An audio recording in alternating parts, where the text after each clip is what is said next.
Absolute Radio is where you can hear Prince, Mumford and Sons, I will wait for you, and The Killers. Can you read my mind? Absolute Radio. Where real music matters. Absolute Radio podcasts with Windows Live Messenger 2011. Update Facebook, share photos in real time and HD video chat. Keep your amazingly super talented friends closer with Windows Live Messenger 2011.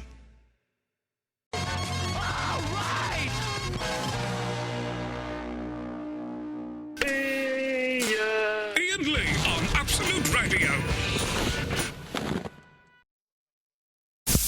Iain Lee. Absolute Radio.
So we're on the air now. You don't need headphones unless you want, and we might take a couple of callers. All right. You'd need a headphone then. I just like to know what people are saying to you that is unbeknownst to me. It's just me and Eloise, and she never speaks to me because I get angry if she talks to me in my ears. I don't think we have that technology to do that either. No. But we might have some callers. All right, well, OK. You've gone long enough without introducing me, so...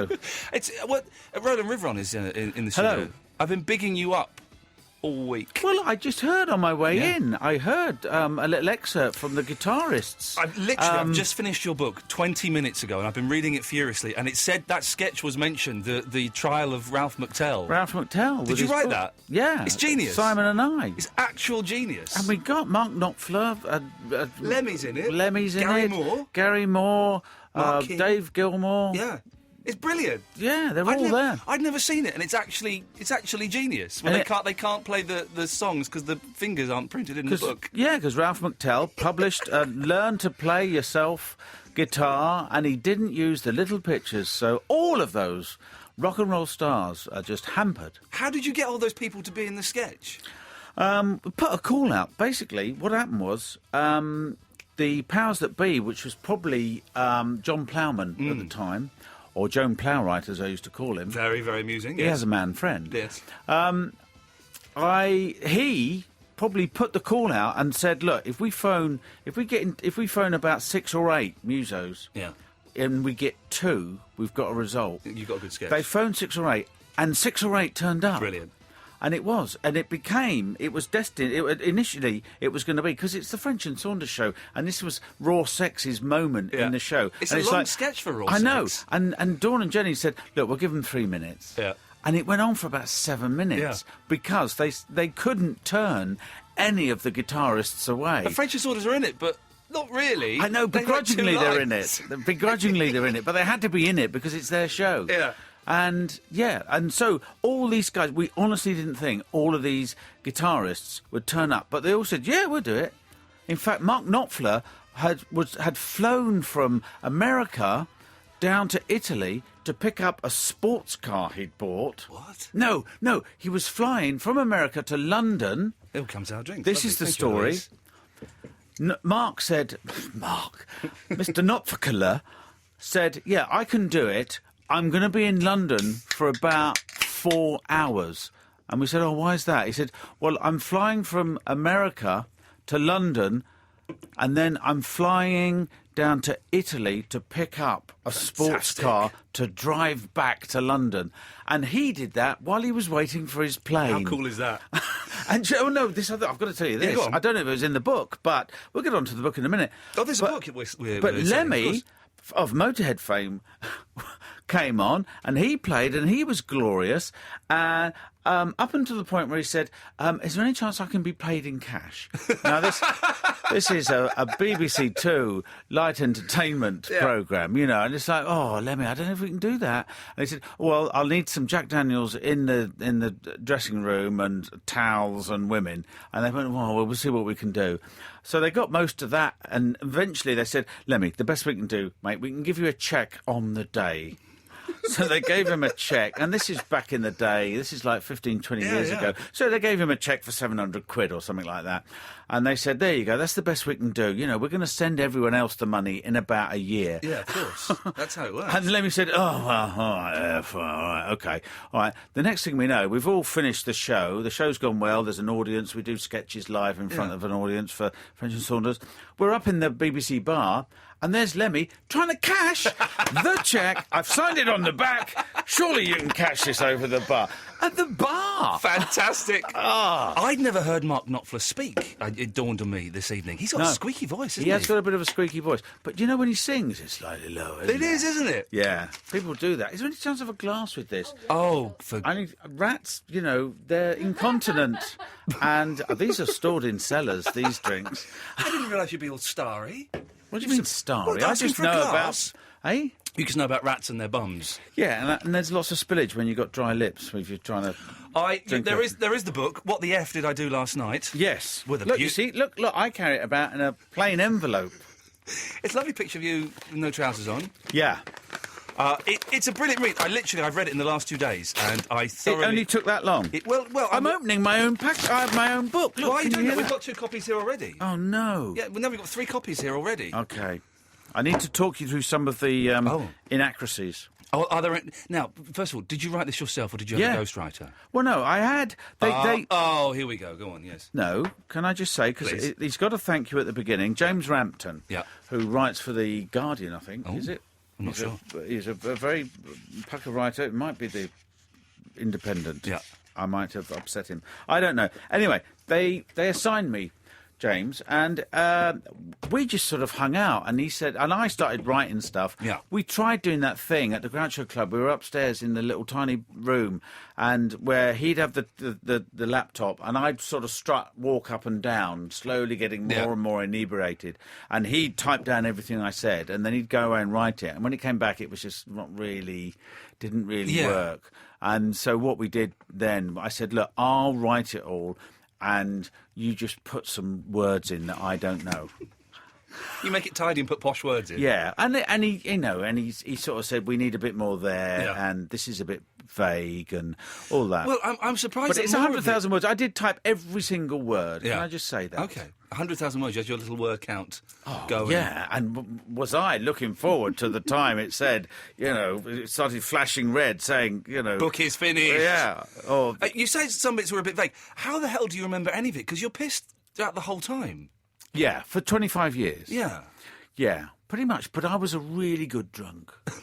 And I didn't remember that much. So originally, if I can bore you with this, originally when Macmillan approached me, they said, we'd love you to write a book about your life because you've brushed shoulders with everyone and done pretty much everything. And I said, I'd love to do it. I said, but I can't remember. In the classic Mick Jagger thing, he's not going to write a book because he can't remember.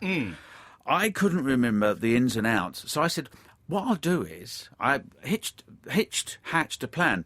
I said, what I'll do is, I'll invite a selection of all the people I've worked with over the last 30 years in show business. I'll invite them out for lunch, and we'll go and have a drinky lunch, and I'll have a little tiny sort of digital recording machine, and we'll record every single lunch. And I did that, and I recorded about 35 lunches with people going way back, going back 20 Here's your years. glass, Mr. River. Thank you. Going back 20, 25 years. Yeah. So I phoned these people and said, would you come for lunch with me? I'd like to pick your brains. In fact, basically, what I was trying to do was say, look, can we go to lunch? Let's have a drink. We'll loosen up a bit, and then you can tell me what an utter nightmare I was. I was hoping for that. I mean, I went round to Jennifer's place, and Dawn was there with the little chat I had with them, and I was hoping that they'd open up. They didn't really open up.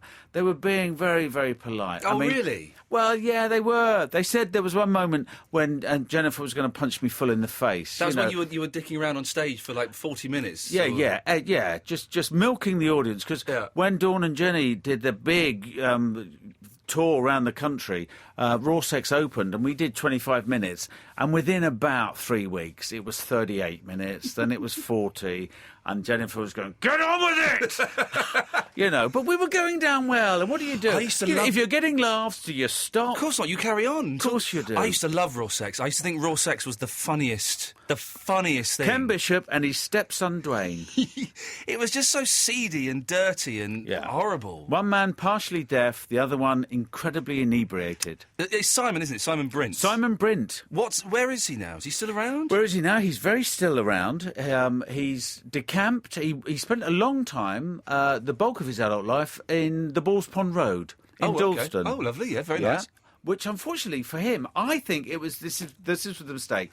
I mean, this is a man, a prolific sort of writer of music for television and film. He did all of Monica the Glen and all Lenny's stuff, and he did all Ab Fab and everything, So, and he did all the music for French and Saunders, as we know. He did like that brilliant ABBA pastiche and all those, that we were in, and I played drums on. But Simon and I were like a musical combo for people that are just breaking into TV. So Dawn and Jenny used us. We did all the music for the comic strip. On Bad News, in the comic strip's Bad News thing. I played all the drums for Pete Richardson. Did you really? Yeah. Oh, well, you've gone up in my estimation. Well, I loved Bad News. Well, there you see, bish, bosh, bash. So Simon spent a lot of time in the Balls Pond Road. His big mistake, I think, was that he had enough money to build a studio in the house he was living. Right, dangerous. Which meant he never went out. Yeah. These big pneumatic tapes would turn up every morning and they say, this is episode 28 of Monica the Glen. And he'd go, all right, thanks, in his slippers and his dressing gown. And that was it. That was his brush with society outside, on the doorstep, taking... So he never really... And he got all reclusive and like that. Gone a bit weird, did he? No, he didn't go weird. No, he didn't go weird. But we didn't see a lot of him. Yeah. Let me put it that way. Raw Sex, but you're getting back together for a book tour, are you? Is that happening? This is what it says in this bit of paper that I was handed earlier. Well done for receiving that bit of paper. You're welcome. What's happened is, quite fortuitously, Aid Edmondson phoned just before Christmas and said, I fancy getting a band together with Aid Edmondson, Phil Jupiters, Neil Innes, me and Simon Brint. I've heard about this. Yeah, OK, go on. I didn't realise that you and Simon were in it. Idiot Bastards. Yeah. Right. And it was Aid wanted to just road test some songs he'd written, some humorous songs, and also some covers that he was quite passionate about. Fortuitously, Phil Jupiter's had half a dozen songs up his sleeves, and Neil Innes has got 28,000 songs. Neil Innes is the legend, of course. Yeah. And he was getting Simon to play bass, me to play percussion. So he was sort of getting Raw Sex in the band. Wow. And so we did a bunch of gigs before Christmas, and it sort of transpired that, in the course of the evening of the gigs we were doing, which were the entrance to these gigs cost £5 because they were advertised. We've never rehearsed. All we've ever done is perform. So every single gig we did was rehearsal 1, then rehearsal 2. So lazy. Then rehearsal. Yes, I love it. But it was. And Aid said, "Look, if we charge a £5, no one's going to complain." Yeah. And fair enough. I mean, we didn't make any money. We just about paid for the sound man and the hire of the. And did people the enjoy Wilmington it? Or Arms. they sitting there going, "What the hell is this nonsense?" Or No, everyone knew exactly what was going on good. because, frighteningly, and I say this sort of, almost embarrassingly, frighteningly, we all knew what we were doing. And it all made sense. And I didn't realise sounded... that you're a proper drummer. Do you still play the drums? I don't regularly? still play the drums, but I started life. I'm a professional jazz musician. Yeah. Yeah, you were on Blue Peter, and I was on Blue Peter when I was 14, nay 15. there you go. You see. Yeah, and then I toured with Jules with the big band for 2 years. See, I didn't know any of this, and I think a lot of younger people listening will possibly look on you, and I don't mean this in any way offensively, in the way that I used to look at Kenny Lynch when I was a kid. And I'd always say to my mum, Kenny Lynch, why is he famous? And my mum would go... Why is he mixed race? She'd go, I don't know why he's famous. And I think people now see you as like, come dine with me, which I did, and I absolutely hated. I saw that, yeah. It was horrible. Lembit Opik. Terrible man. And you're doing all these reality shows, and they kind of don't know that you did, I'd forgotten about Dr. Scrope, for example. yeah, I'd Set of completely Six and all forgotten that. about him. The Scrope brothers. That was I remember watching that, and it was just terrifyingly... I watched sad. No, it wasn't sad. It was brilliant. I watched some of it on YouTube yesterday, and it was wonderful. And all that stuff you did with Jonathan Ross. But talking about the Set of Six and the Scrope brothers, when because I was working on The Last Resort with Jonathan Ross, and Steve Naive was the Muso keyboard player in the band, who for Costello's attractions. Steve, I got pally with Steve. And I naturally, it's like, who do you turn to? I said, Steve, I've got this show. Do you want to do the music for it? And he said, yeah, all right, I'll give it a go. And he had a look at some of the tapes, and he said, I can't do the music for this. This show's so sad. And it was. And do you know what? Without me realising, it was called Set of Six. Yeah. And you abbreviate that to SOS. Yes, yeah. The bit I saw on YouTube yesterday was the farmer. Just Farmer Giles. walking around drunk in his dressing gown going, Yeah. got a combine harvester. No, it's not in there. It's not in there. It is quite... 100-acre farm that was commuted to 48-acre farm. Put some headphones on. We've got a caller you might like. This is Andre from Basildon. Hello, Andre. Hello, Andre. Ian, Yes. This young man didn't introduce himself, so I introduced myself. Yes. Andre, listening to Glorious FM on stereo. Uh-huh. DAB. Yeah. And would he like a front man? Singer. Would you like a front man? Are you assuming I've got a back man? Well, I don't care about that. I was wondering if you want a front man. That's your business. Do you know, my friend, I'm fully fronted up. Are you sure? I think so, yeah. Why, he can play all the tunes from the mid-60s to the 80s and 90s, punk, new wave and indie? I don't understand that question either. Don't worry. No, that's okay. Clash, etc., and jury, blah, blah. He's talking with a lot of slashes in between each word.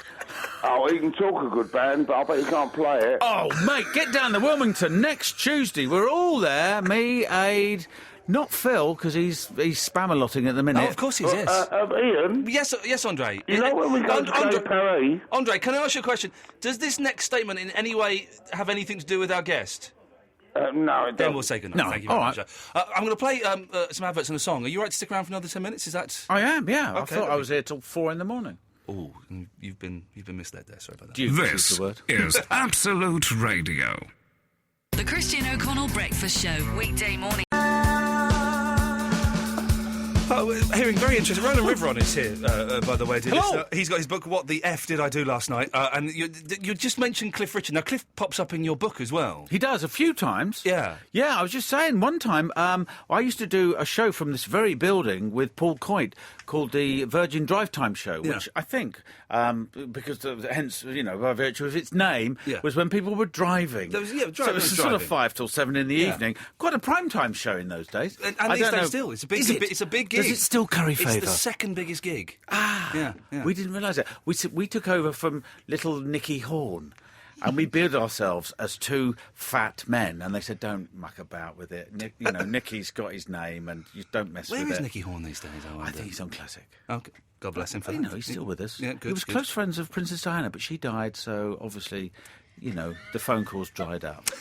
So Cliff Richard. Moving on. Yeah, so we said, we've got Cliff. He's promoting Heathcliff or something like that he was doing. But he can't come into the studio live Monday to Friday, but he's available Sunday morning. The most religious man in showbiz is apparently available... Not bothering to go to church Sunday morning. Yeah. Maybe it's between services. I don't know. Anyway, so he says, I can get in there for 10:30, and we go, right, so Paul Coit, who ran the desk and was the sort of hi DJ sort of voice and I just sat by a microphone. I said, right, Paul, you've got to get back in, mate, on Sunday morning at 10 o'clock because Cliff's coming in. And he said, yeah, all right, I'll be there. And I don't know what it was, but he was the man that could switch the machines on to start the recording. That's Eloise. Oh, right. That's Eloise. She does all the buttons. So I turn up at 10:10. I'm there. I'm sitting for 10 minutes thinking, oh, everyone else will be here in a minute. Then ding dong up the lift because we were on the first floor overlooking the Golden Square. Ding dong, the lift's open. I'm about to say, Paul, hello, and it's not. It's Paul Cliff. Hi. Come in. Yeah, we're just waiting for Paul. It's 10:10. He said he would be at 10. But just come in and sit down and maybe work out which seat you want to sit in. That was about 10:15. We sat down. I chatted small talk with Cliff Richard for an hour and 30 minutes. What can you say to Cliff? Oh, I said Shadows, everything. God and tennis, that's No, it. I went way back. He was the first man to buy a pink Lambretta. I think the die was cast way back. And, I'd read so much stuff about him. And then I just methodically went, right, in my mind, page 1. Yeah. You were the first one to have a Dan Dare record player, weren't you? Yes, I was. Tell us about it. And then tell us about the Lambretta. And he was going, oh, yeah, sure, fine, yeah. Shouldn't we be doing this on air? Yeah, we should, mate. Yeah, we should. I don't know how to work the machines. I don't know where the on button is. So, honestly, I sat with him. But then I met up with him again when I was doing Good Stuff, where I used to range around in a stretch limo. It was London with weekends. Davina McCall, with one Davina of the McCall. sexiest women in the world. Yes. I love her. Have you read the thing about the tattoo? You saw her in her pants. Oh, God. That's not fair. I saw her in her nearly pants. Ooh. You know when they're not pants? Yes. It's that little image is going to stay gap with between me. being naked and having pants. Hello. You've got nearly pants. Yes. She had them on. So I'm in the back with Cliff, and I picked him up from this hotel. For some reason, it was in Manchester, and he was doing Heathcliff again. Yeah.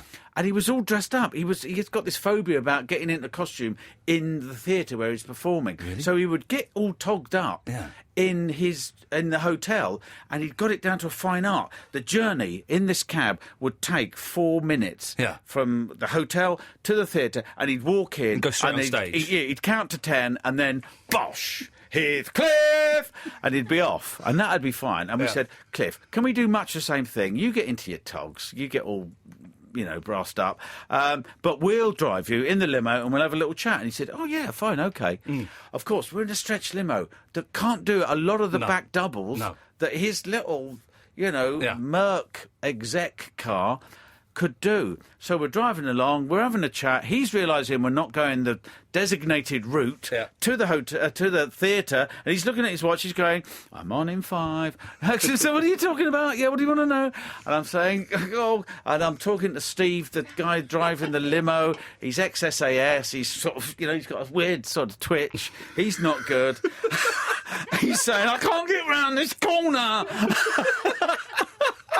And I'm going, Cliff, mate, we're miles away from where you want to be. We can't do this right. We're going to have to reverse. He's going, no, it's fine. It's fine. It's OK. I'll get out. And he got out. Gets out and walks. He get out, dressed as Heathcliff. And when you do speed walking, you look funnier than when you're running. He sped walk to his theatre. Sped walk to his own gig. But he got there, bless him, on time. Might have been a bit sweaty. Would you like to say, can we have another call? Yeah. I have no idea who this is. This is a random number, so let's just see who we've got. Line 1, you're on the wireless. Oh, hello. Yeah, Hello. Who's this? It's my name's Jim. Jim, hello, where are you calling from? I am calling from Staffordshire. Staffordshire, OK. What sort of a phone you using tonight? I am using a handheld one. That's good. OK. I was just, wondering, what's your favourite TV puppet? Favourite TV puppet? Yeah. Whoa. Not a Muppet, but a puppet. Yeah, but funny you should say Muppet because that's sort of, that's led me into a whole sort of option there. Yeah. I'm a big fan of the Fozzie Bear, is it, in the Muppets? Oh, yeah, I saw Oh, that no, Fozzie Bear, yeah. no, sir, you misunderstand me. Of course I do. Muppet. But not Muppet, but puppet. But he is still a puppet, though. But no. All right, give me some examples. What you consider to be a puppet? A puppet is something that just has a hand up its rear. All right. Rather, a Muppet is also something that controls its hand also. Yeah. Oh, okay. All right. So a sort of a basic sort of. Okay. A handheld puppet. Like a sooty and sweep, you're saying? Oh, yes, that's a good example. yes. An advanced sock puppet. Yeah. Well, Yeah. what was the one that was actually a sock that Cherry Lamb or somebody else? Oh, that was Lamb chop. Lamb chop. Yeah. Lamb chop. What's your favourite puppet, before I cut you off for being a bit weird? It's the dog from CITV back in the late 90s. Do you know what that is? You're the age that might get that. To describe it, was it sock-based? No, it was dog-based. All right. Did it speak, or was there always a whisper into its owner's ear? No, it was a speaker. No. It wasn't a whisperer. All right. Well, thanks for calling. Okay, bye-bye, love you. There we go. Yeah. Sorry about that, Ron. I was hoping we'd get... What time's sort of lockdown with those people? Don't know. Very quickly, before we let you go, your son has made me a very heavy Chelsea bun. It's a Chelsea bun. He's made a Chelsea bun. He's on half term, and you know what? When it gets to about Wednesday, they start to get a bit stuffed for things to do. My wife's a professional chef. She has now got him into cooking, and this was his first attempt. I mean, have a little crack at it. It is a Chelsea bun. Unfortunately, the thing is, he's an Arsenal supporter, so it's an Arsenal bun. You see what we've done there? We've slightly commuted it. It's based on a Constance Spry recipe from the 1920s. She released a cookery book in the 1920s that ran to 1,200 pages. No word of a lie. Originally, one of the directions for making the cake was add a scant gill of milk. I suspect he's put a little bit more than a scant gill in here. Well, What is a scant gill? exactly. What is a scant gill of milk? What is a scant and what is a gill? I mean, we know milk. But anyway, I thought, he baked 6 of them. I thought I'd bring you one. It's very, very delicious. It also, Constance also says, please warm the flour. That's Now, nice, isn't it? That's a nice touch, but how do you warm flour? What do you do? Just put it on a radiator? Put it in your pants for a bit. Just wear it? Yeah. Wear the flour. So what fun and games have you got for your kids tomorrow? Tomorrow? Thursday. Day 4 of the half term. Thursdays, it'll be pretty much all morning tattoos, all afternoon fatigues. Good. I shall no doubt see them tramping through Highgate Wood as I often do. Yes. From time to time. Listen, we should probably let you go. There was something else I was going to ask you. Oh, yeah, the picture on the back. What's going on there? That's the most posed picture. Yeah. Well, because they asked me to look engaging, look as if, hey, I'm about to tell you a story. I've got an interesting story to tell. Yeah. It's a brilliant book. Oh. It's very, very interesting, and I think Bless it will... you. Very quickly, come dine with me. Did you enjoy it? I did. I was the first one on of 5. Yeah. And as you know, you've done it very quickly. And I did mine first up, and it was like, oh, great, the relief. You can enjoy the rest of but the week. But then, by the time about the 3rd or 4th in, it was every night. Yeah. And we'd run out of things to say, and everyone was trying to top each other with very expensive wine, and it all just sort of degenerated into a stare. Having 3-course meals every day. I only had 4 people on mine, so having a 3-course meal every single night for 4 or 5 nights. And you're right, there's no conversation that you can have, really. And also, they said exactly the same thing to you that they said to me. We'll be finished by midnight every night. The night they came to my house, they didn't get out until 4:30 in the morning. Well, the night they called the police when I was outside Challenge Anneka Rice, we couldn't leave until about 2:30. I couldn't get out of the lycra suit that she forced me into. I've seen that. It was horrible. Bloody horrible image. The book is What the F Did I Do Last Night? There is a tour going on to promote that. Oh, yes. Raw Sex will be doing... just very quickly, because the people who did the book said, go to the book festivals and just do half an hour and then do a Q&A. And I said, do half an hour? Are you mad? And I said, what can you do?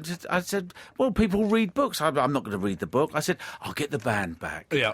and the band can perform for 20 minutes, and then I'll have a bit of a chat. Fantastic. Well, is there a website to promote that? You don't know. No, there is. The people at Macmillan that have done this book have got a... what do they call those sites where everyone gets in touch with each other? Facebook. That's Facebook. I'm 87.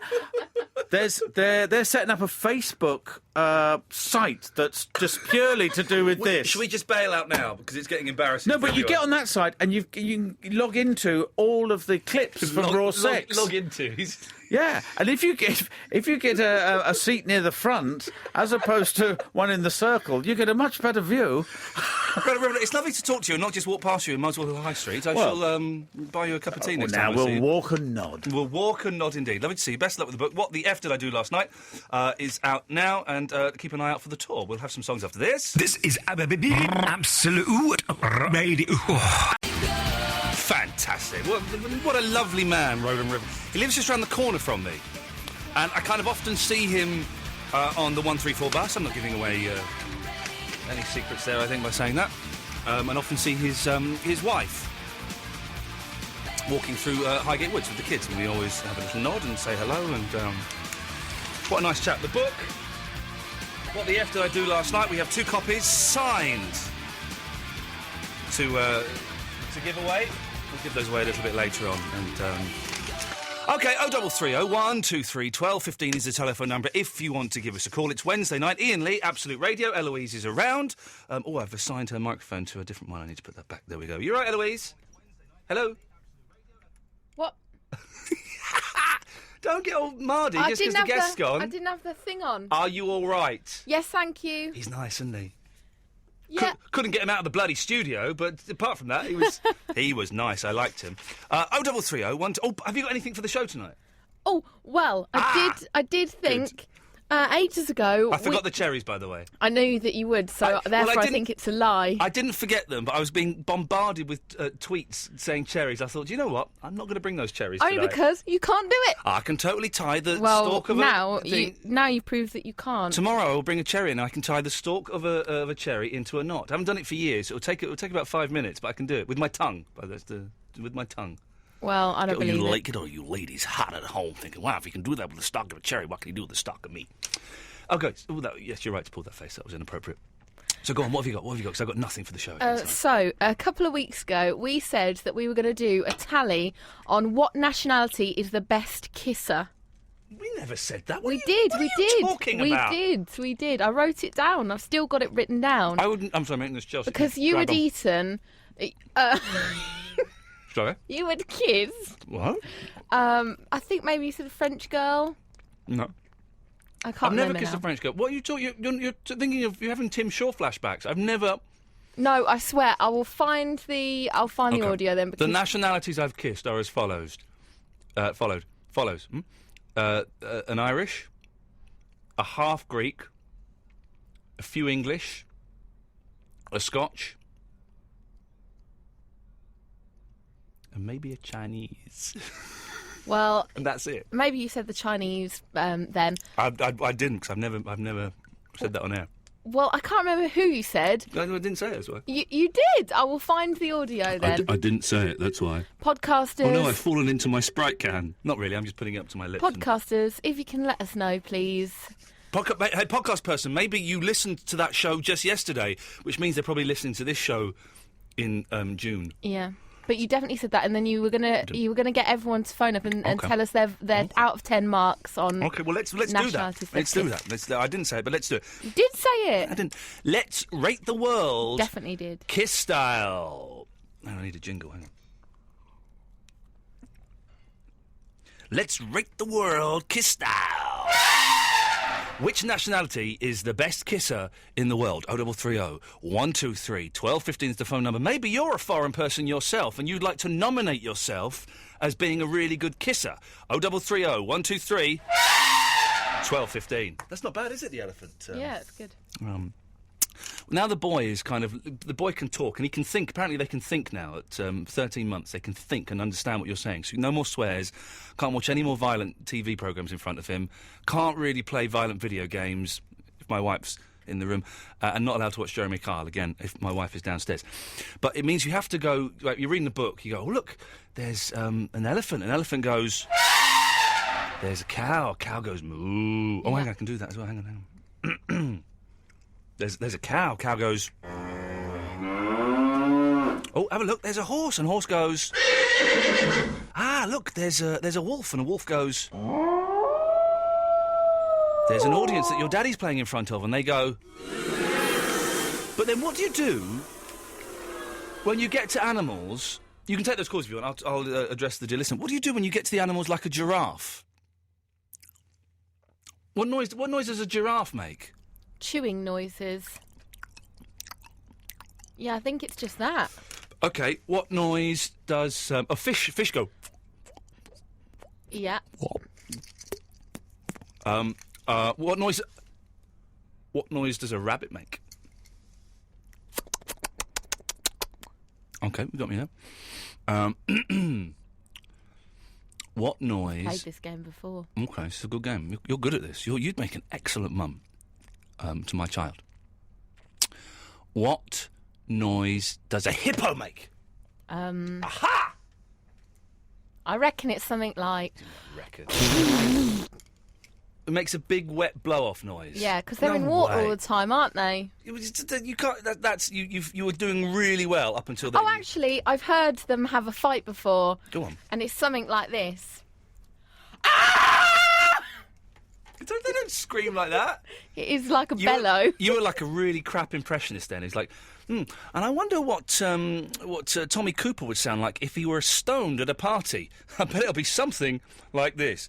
But, okay, let's hang on. Hippo noise. Let's see if it's on this thing. We've got a new thing in the studio called an internet. Oh, a laughing hippopotamus. Okay, here we go. Let's have a listen to this. Here we go.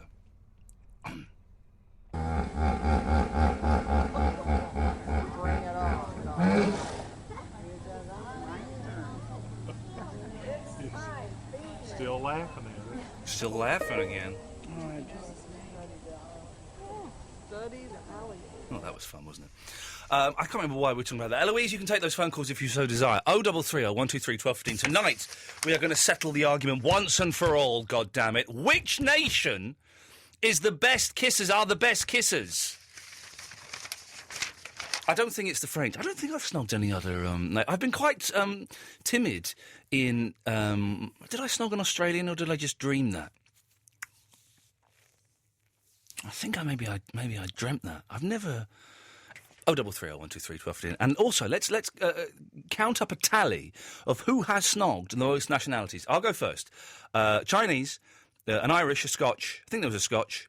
And some English. So that's 4 nationalities I've got. Can anyone beat 4? And this is for girls to call in as well as guys. I don't want this to get into a guy's kind of leaning on the bar, bragging stories. You girls can phone up and you can have a little brag as well if you want. 0330 123 1215 is the phone number. We'll have some of your calls after this. Hey, what's this guy listening to? It sounds like Absolute Radio. Can you hear it? Absolute Radio. Rock and roll football. Hi, this is Russ Williams.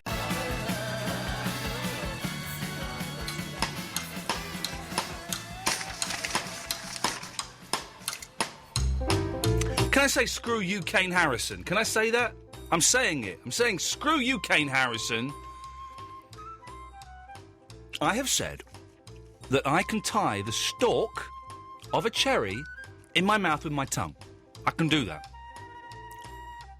On the Facebook page, facebook.com/Iain Lee Show, Kane Harrison has written, tying a cherry stalk with your tongue, that old trick, eh? Eloise, when he does it, check his mouth for a pre-tied stalk and keep an eye on him so he can't slip one into his mouth as a substitute. I've written a very strong worded reply on the Facebook page. If you want to see it, then you should go to the Facebook page. I will not repeat that language on the air. Ian? Yes? Did you see the message a few below it? Which one saying, is that? Ian, you did suggest having a show about the best kissing nationality. It was the episode where you talked about the Japanese woman translating and bonsai trees. I can't see that. It's below Ray. Below Ray. Keith Hogan. No, but the one below Ray Murray is Mark Blakemore. Oh, it's in between those two. So could you just refresh your page, make sure we're on the same... Oh, did you delete it? Yes, I did. Are you gonna say sorry? No, I'm not going to say sorry, because who was that loser you've gone onto Twitter and said, oh, hello everyone on Twitter, can you back me up that Iain said No, not this? say back me up. I said, can you tell me if he did? Bullshine. Utter bullshine, Eloise. No, you're making me look like a fool. You're making you look like a fool by just... You got a topic that we all know isn't strong enough to carry a show. Sorry, you haven't got one. That is correct. You've got me on a technicality there. I haven't. But, so, guests. Wendy James coming on tomorrow. Yep. I think the Axe Cop kids, one of them's 29, 30 now. Remember that comic that's written by a 5-year-old? Yes. And is drawn by his 29-year-old brother? They've put it all into a book. They've sent me the book, and I must email them. Hopefully they're going to come on the show next week and cool. chat about the Axe Cop. But Wendy James is coming on tomorrow, which I'm excited about. I'm nervous about because I had such a long crush on her when I was about sort of 15, 16, 17. I think I even did. She was hot. When we saw them in concert, there's one bit where she takes off like her top and she's like in this sort of bra. And wow. there's sex there, and I swear to God, I still think about that sometimes when I'm lonely and cold. So she's coming in. So I'm excited, but I'm nervous as well because I always find it, and I will say this, how can I phrase this delicately? I always find it difficult interviewing women that I have thought about.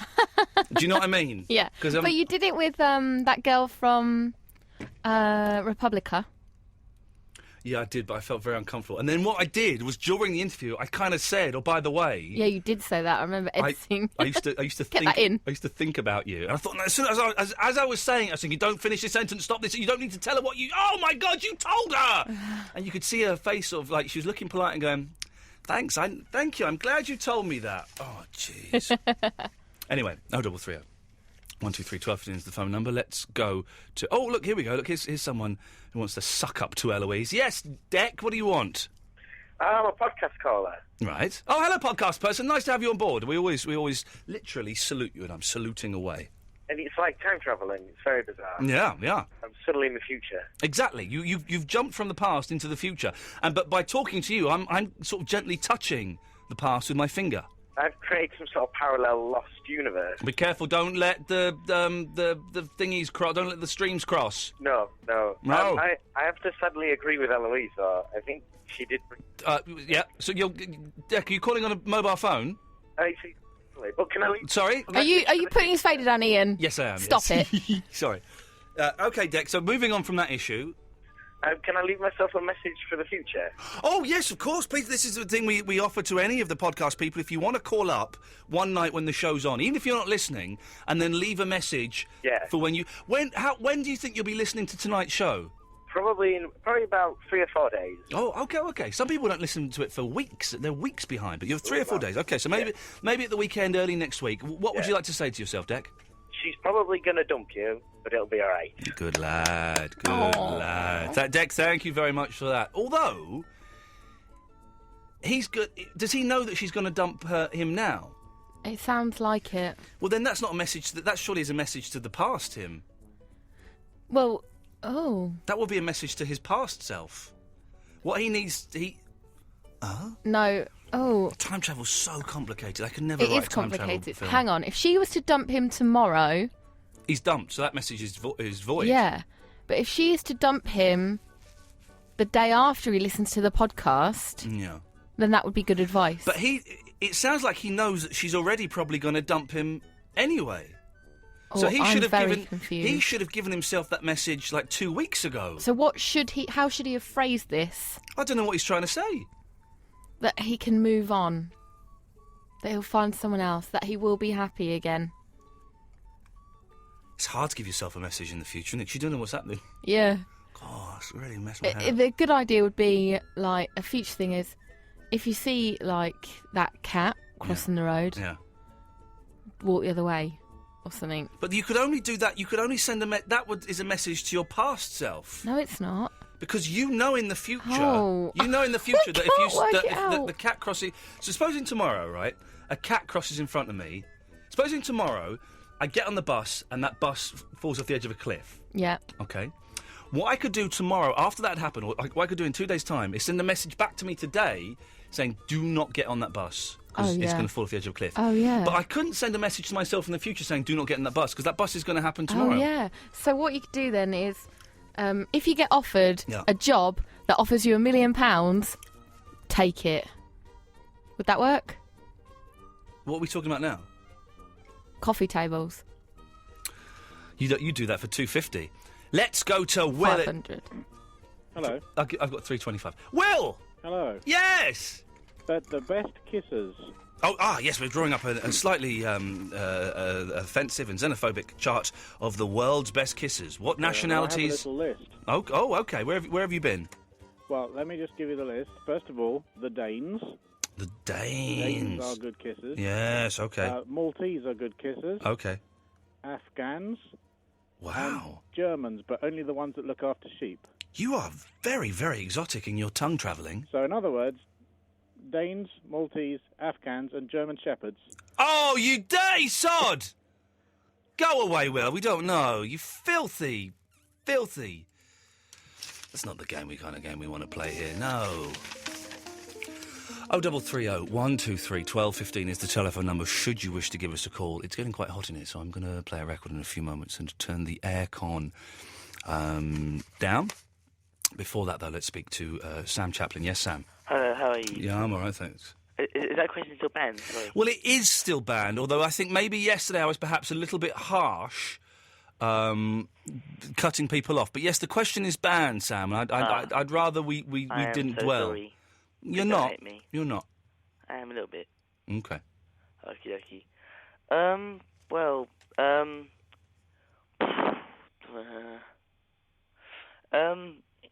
Oh.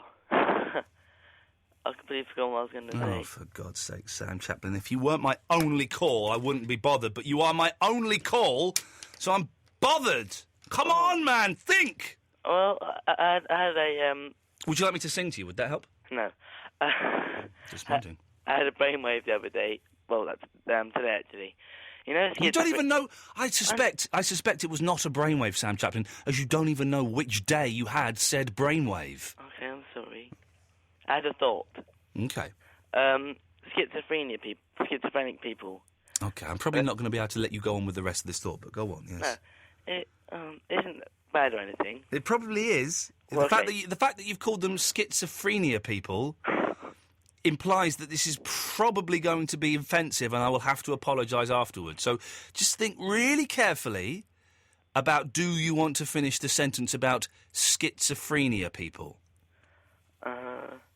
No, I'll be right, thanks. I thought that was probably the best option. Alright, and I might as well just go then, because I've forgotten what I was going to say. I'm not letting you go anywhere. Oh. You're the only caller I've got. So Really? you better come up with some damn good material right now. What's the next song? Two Door Cinema Club, What You Know. Not much about them, but I like music. No, that's the name of the song, What You Know. Oh, right. Sorry, I thought... But that doesn't make sense. So what's next? Two Door Cinema Club, What You Know. Well, that's not even a phrase, What You Know. Sorry. But, like... How old are you, Sam? 15? Yeah, 15. You're the future of this country. Yeah. We are screwed. You are.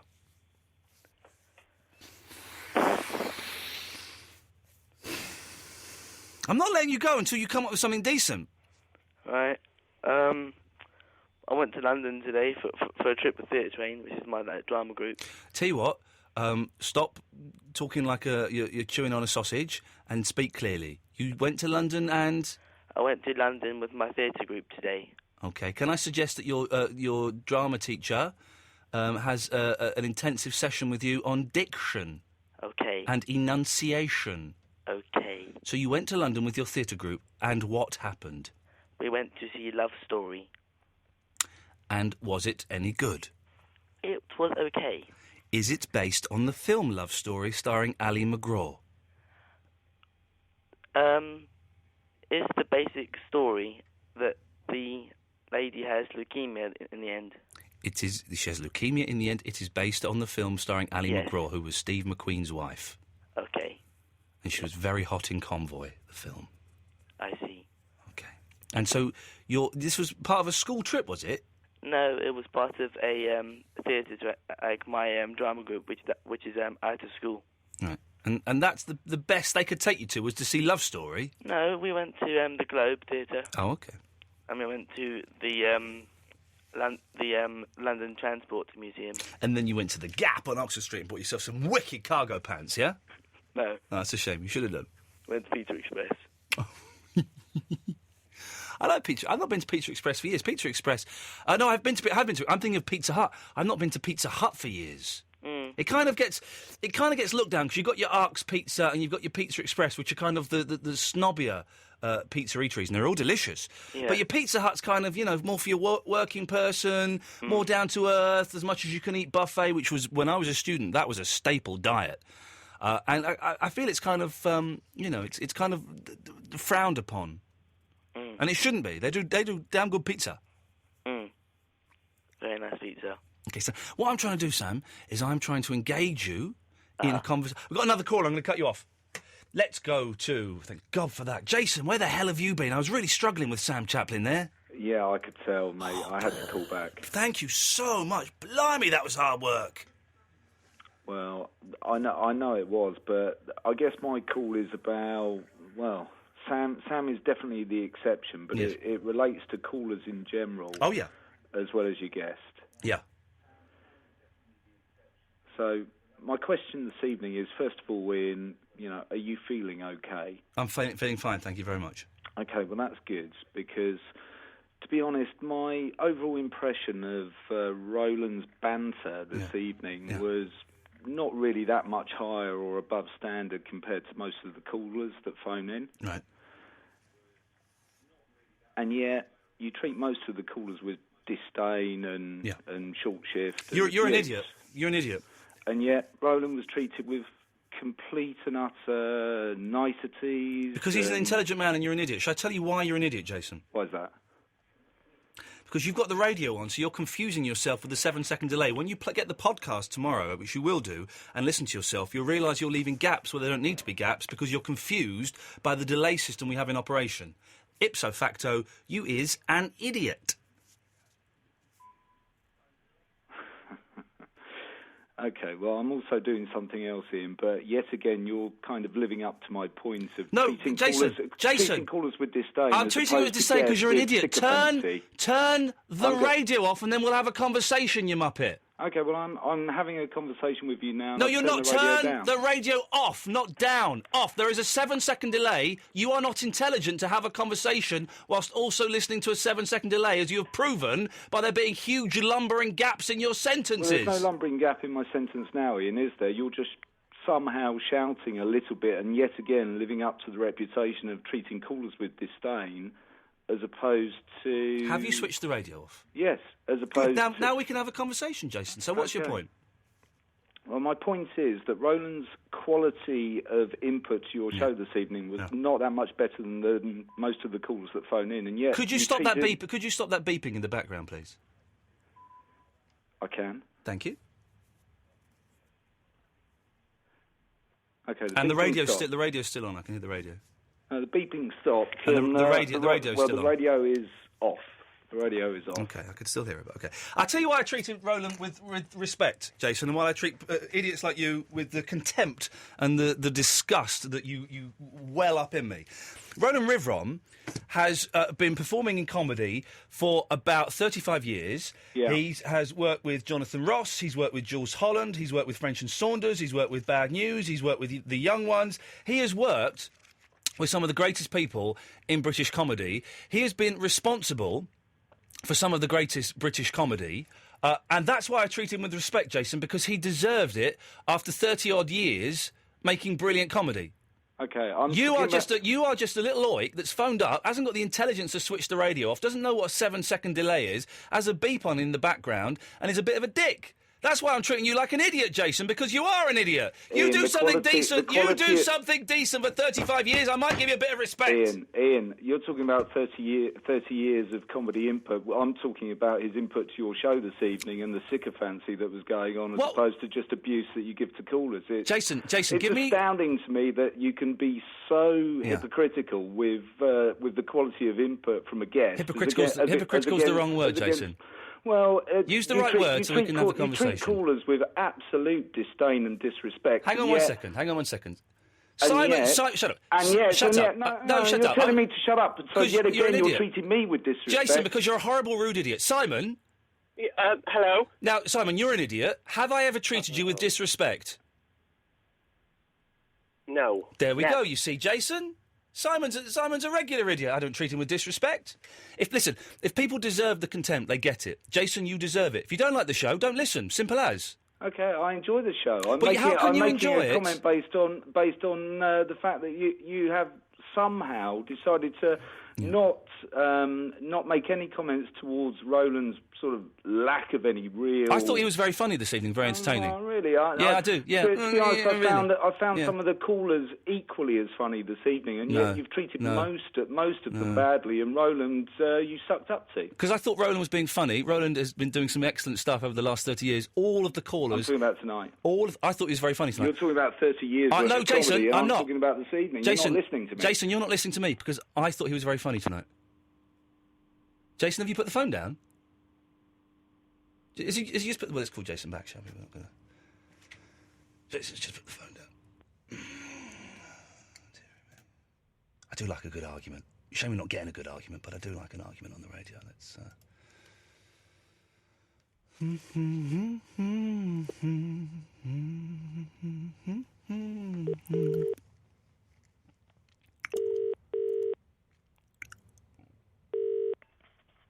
Hello. Hello, Jason. It's Iain Lee. What happened there? Did you put the phone down? Yeah, I mean, it's pointless carrying on, really, isn't it? No, it's not. The thing is, you're not listening to me. I am specifically saying that Roland was very entertaining this evening. Okay, well, I tend to disagree. Well, you're wrong. Hence the reason why I was calling to begin with. That's why you don't work in radio, and I do.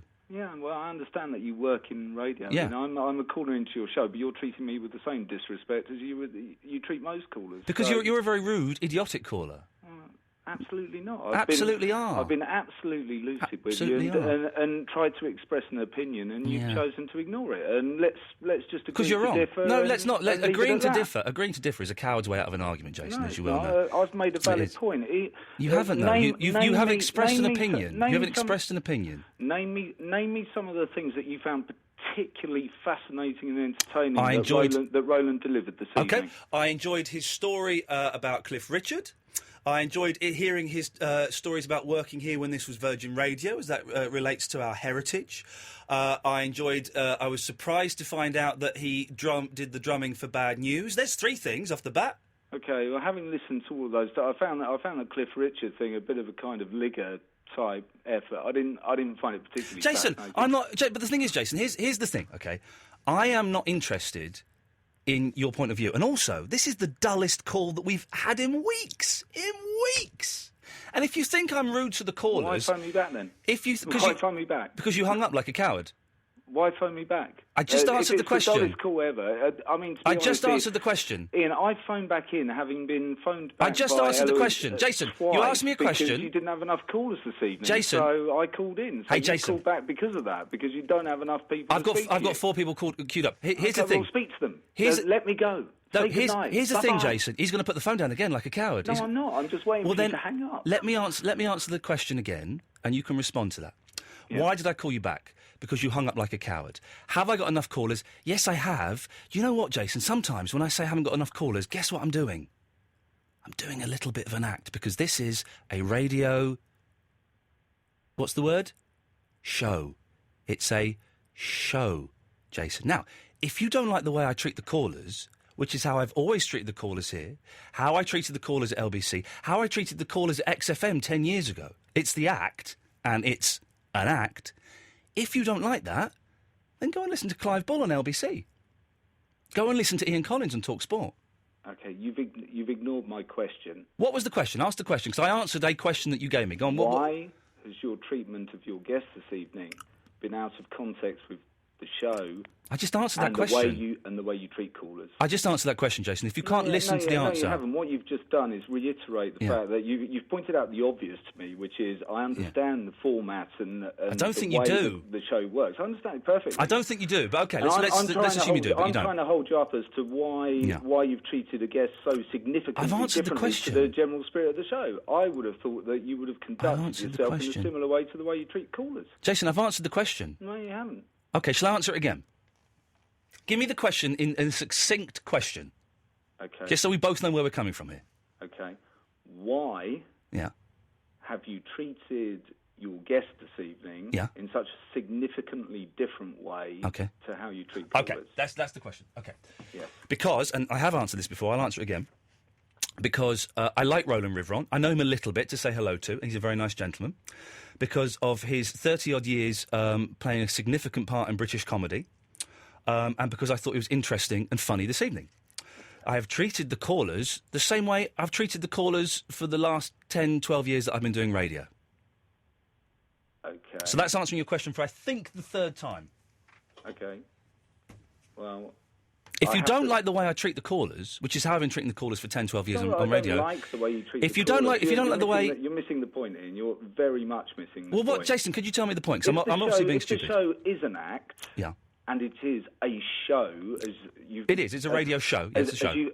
It's not a documentary. It's a show. Pains to patronise me on. Yeah, it's a show. Well, I have to patronise you for an idiot, Jason. You're not getting it, but it's a show. Surely, then your guests, when they come on, recognise that, and they recognise the type of show that you're on, even if you're best buddies and best mates with them. Right, OK. And even if you've known them for 30 years in comedy. I haven't known him for 30 years in comedy. Or even if you've respected his work over 30 years You're in not comedy. listening. Surely they understand that it is the nature of the show that your general approach to both callers and both guests is typically one of... Stop trying to use long words. Satire. It's not satire. Sarcasm. There's no satire involved in the show at all. Or sarcasm, or general abuse, or whatever. Okay, no, you've hit the nail on the head, Jason. You answered your own question, because the format of the show is not that I'm rude to the callers, and I'm only rude to callers that are stupid and idiotic. The format of the show is not that I'm rude to callers and rude to the guests. The format of the show is I'm rude to callers that deserve to be rude to, have rudeness thrust upon them, and I'm polite to the guests. That's the format of the show. Okay, well, maybe I've missed that. You have missed it, Jason. You have missed it. And can I make a suggestion? Yeah. Don't listen anymore. You're not clever enough for this show. And I mean that with my hand on my heart and wishing you love and luck and success in everything you do. You've not got the show, Jason. I don't think you're going to get it. So I can suggest Clive Bull on LBC, Ian Collins on TalkSport if you want a kind of phone-in format, or I'm sure Capital are doing something that might be more suited to your tastes. There's a load of other stations out there. Just between 11 and 1, Monday to Thursday, probably not for you. Do you know what, Ian?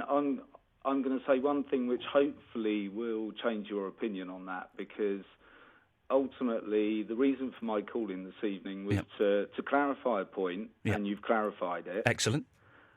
I enjoy the show, I enjoy the banter, I enjoy the call-ins, and I hope that the amount of airtime that we've had on this hasn't been detrimental to your audience this evening. OK.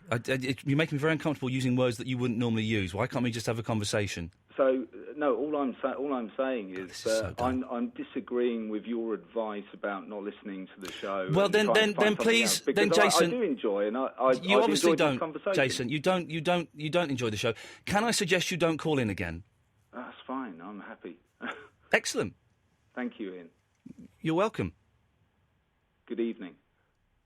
You're listening to Absolute Radio. Absolute Radio. Rock and roll football. Hi, this is Russ Williams. It's a relegation battle this Saturday. And because I'm so behind on the music, here's another hit. I haven't had a good argument for ages. That wasn't a particularly good argument, but it's got me excited. Thank you for that, Jason. Simon, Granty, One Nut Pez. Be with you after Neon Trees on Absolute Radio.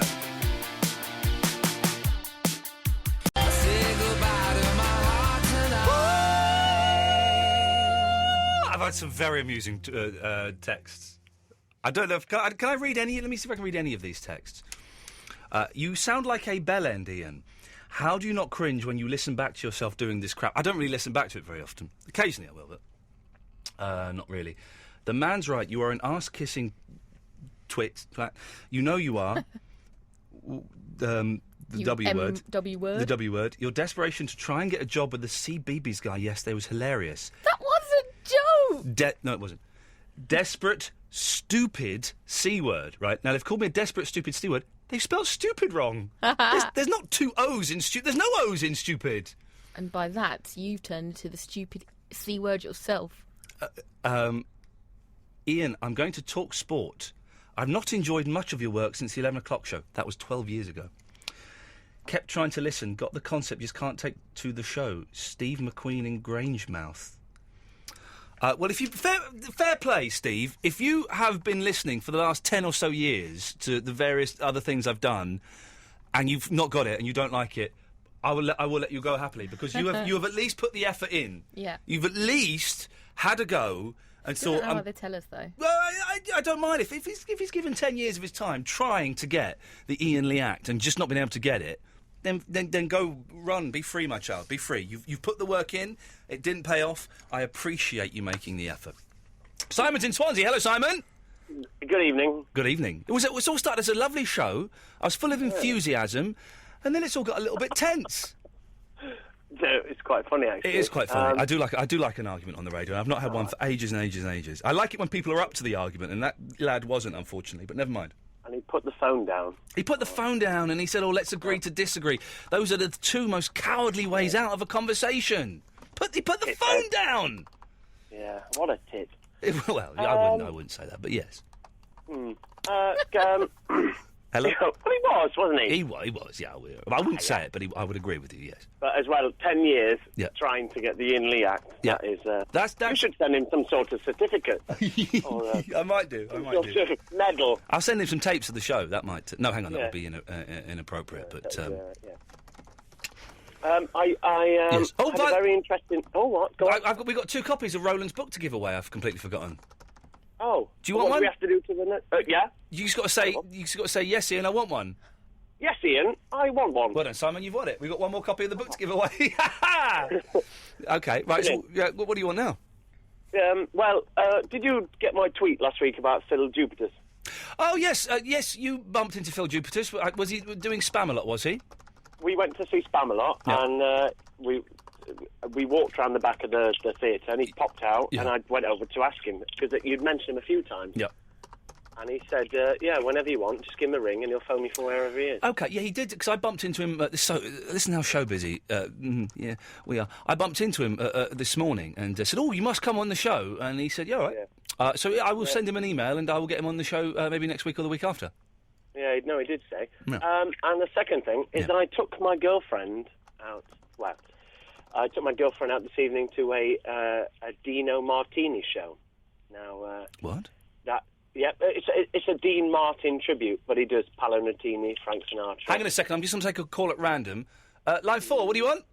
Hello, I'm a podcast person. Hey, it's a podcast person! You've just won yourself Roland Riveron's autobiography. Very nice. Fantastic! How cool is that? Lovely. Lovely, OK. Simon, stop cackling like a witch. Sorry. You're welcome. Chris, can I help? Can I do anything for you, podcast person, Chris? Nothing springs to mind. James, OK. Well, in that case, if you stay on the line, Chris, Eloise is going to take your details and she's going to send you the book. There we go. That's good, isn't it, Simon? It's brilliant. Yeah. OK, can I get to the point? You're getting on my nerves. Oh, right, OK. But my girlfriend tonight left Yes. me because she told me I was boring. Oh.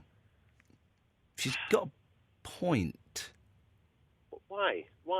I don't see this. I've been told this a few times. Yes. Quite a dull man. No, I can do exciting. Go on. Say something, and I'll say it in an excited way. Look, I've just seen Wendy James naked. Oh, look, I've just seen Wendy James naked. No, so you sound like a bus conductor from the 1970s. Simon, I'm going to let you go because you're embarrassing yourself. There we go. Stay on the line. Eloise will take your details and send you the book. Simple as. The radio station you have on at the moment is called Absolute Radio. Dave Gorman is one of Absolute Radio's faces for radio. Listen to him every Sunday.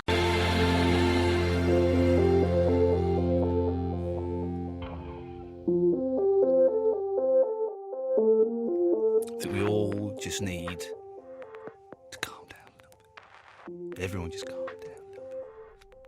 It's been an exciting show, hasn't it, Eloise? Yeah. Only 15 minutes left, and then it's Mark It's Cross's gone quickly. It's gone really quickly. Do you know what's nice as well? The Yeah. flip side, on the text, there's two people that have texted in that Yep. are new to the show Yep. tonight and thought it's the best one that they've heard in a long time out of everyone's shows. It's not normally like this, though. I've got pressure on I now know. to recreate this every night. Maybe it'll kick off with me and Wendy James. Maybe we'll have an argument tomorrow. Maybe. Be exciting. On the Jeff show, she dropped the F-bomb. Oh, no, really? Yeah. I don't want to... Oh, goodness. I don't want to kick her out of the studio. Little minx. No one else needs calling. We've got Pez, we've got Granty, we've got One Nut. That's probably enough. We may do some calls straight to air, but we probably haven't got time, and it's... I haven't had an argument. We've not had an argument on the show for ages, have we, with one of the callers? Which is a shame. I used to like arguments. But no one really phones in anymore. I'm quite glad. I'm not a fan of them. Oh, I do like them. It's good sport. I know that you like them. It's like a sport. I used to go home really angry with the arguments and carry it home, but I just enjoy it as a sport now. Yeah. Itchy nose, that he's going to get surprised. You do it well. It wasn't my best one. It wasn't my best one. The down points was I was talking over him a lot, which you shouldn't do. You should let them hang themselves with their own rope. It was just annoying me that he had the radio on and he couldn't work out that that was a stupid thing to do, and he was kind of hesitating a bit. You think, come on. Then that beeping in the background. Yeah, What was that because all about? it needs to be punchy, doesn't it? Like, Yeah. bam, bam, you. And him. what does annoy me as well is when you're having an argument with someone and they ask you a question and you answer it, and they go, well, you haven't answered my question. You go, no, actually, I have answered it quite clearly. I answered that question 3 times. Mm. And he's listening now, and he will continue listening, and he will call in again at some point. But I answered that question 3 times, and he wasn't listening, basically, to what I was saying. But it was fun. If you've just tuned in and you wonder what we're talking about, there was a bit of a Barney going on earlier on. I suggest you get the podcast tomorrow, either from iTunes or from absoluteradio.co.uk/Iain Lee. Is that right? Yes, it's Iain Lee, isn't it? And you can get the full podcast, you can get the Best Bit podcast, and there'll be all kinds of stuff on there. Shepherd's Pie. Shepherd's Pie. Oh, yes, Keith Lemon, isn't it? Yeah. Granty! Hello. Hello, Granty. Hello, Ian. Hello. I am a loyal podcast listener. Podcast person. Are you listening live this evening, or are you just phoning in? I am listening live at the moment. Wow. Because I've been on hold for quite some while. Sorry about that. I've worked out when I will hear myself. OK, when are you going to be listening to this? Should be the 9th of April, Saturday. Wow, that's very precise. And that's quite some way in the future as well. Yes, because today I'm on the 20th of the 1st, 2011. Okay. Wow. And I would just like to leave myself a message for that. OK, so for the 9th of April, this is Granty speaking on the 24th of February. What's your message for yourself, Granty? If you haven't finished the game yet, get on with it. Thank See, you. now that makes sense as a future message. Yeah.